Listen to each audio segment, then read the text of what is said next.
Today I'm going to be talking about a woman who had a problem for 18 years.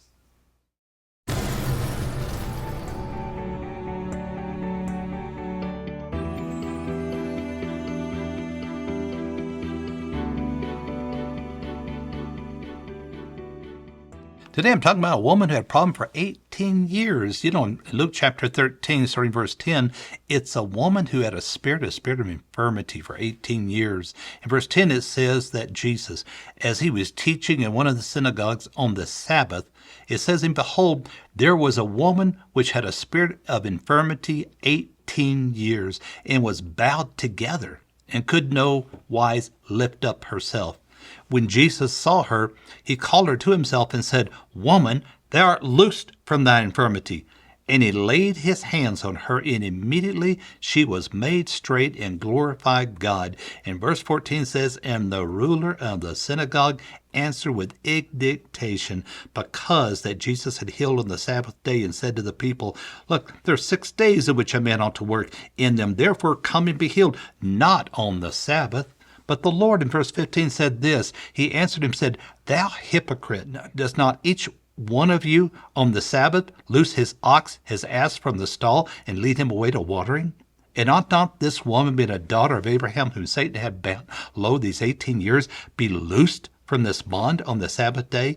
And when he had said these things, all his adversaries were ashamed, and all the people rejoiced for all the glorious things that were done by him. Speaking of Jesus, of course.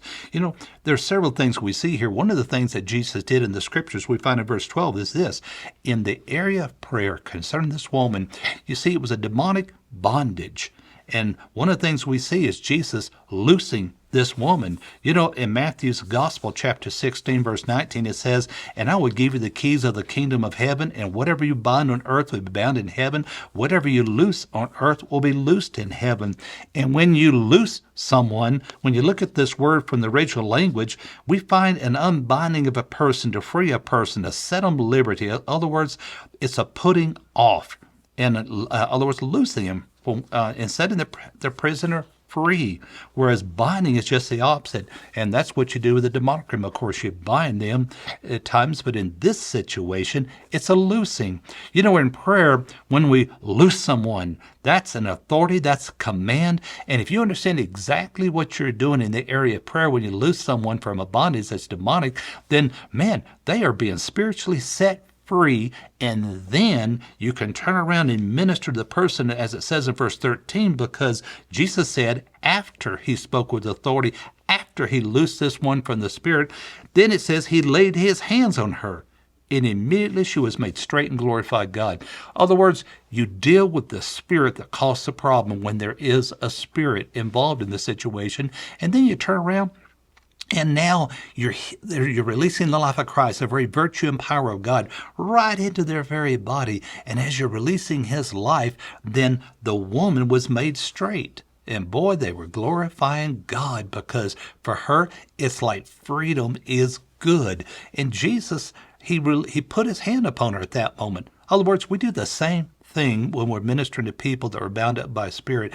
Whatever the effects of the physical body the spirit calls, then they're being healed from that once they're free. You loose them and set them free. And that's a powerful action. And of course, one of the things we find in the scriptures, which was quite common, because within Jesus, within his culture, I mean, there was the teaching of the law concerning the Sabbath was so strict that even when good was being done, they saw it as a work. Their hearts were hardened. Their hearts were blind to the goodness of God that was manifesting, because in Jesus, I mean, he called this person a hypocrite.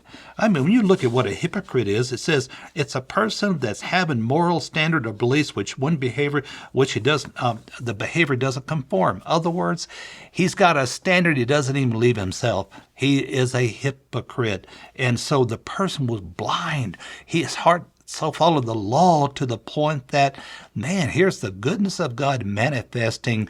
And he looked at it as, no, you're not supposed to work. It's a works. And Man, were they blind. I tell you, that is not a works. That's a work of God, but it's not a work of the flesh, of humans type of labor with self is involved, where we're trying to perform from self. No, that was Jesus. That was God. That was a Heavenly Father setting that woman free. Let me tell you, freedom is good.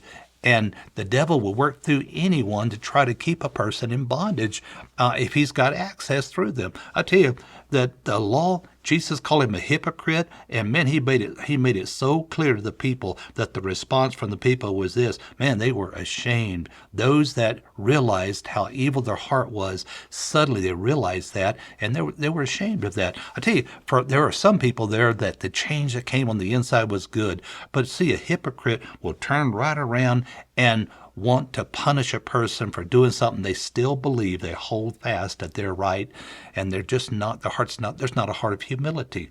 I tell you, Jesus, he represented God, and it was good. The freedom the woman experienced was excellent.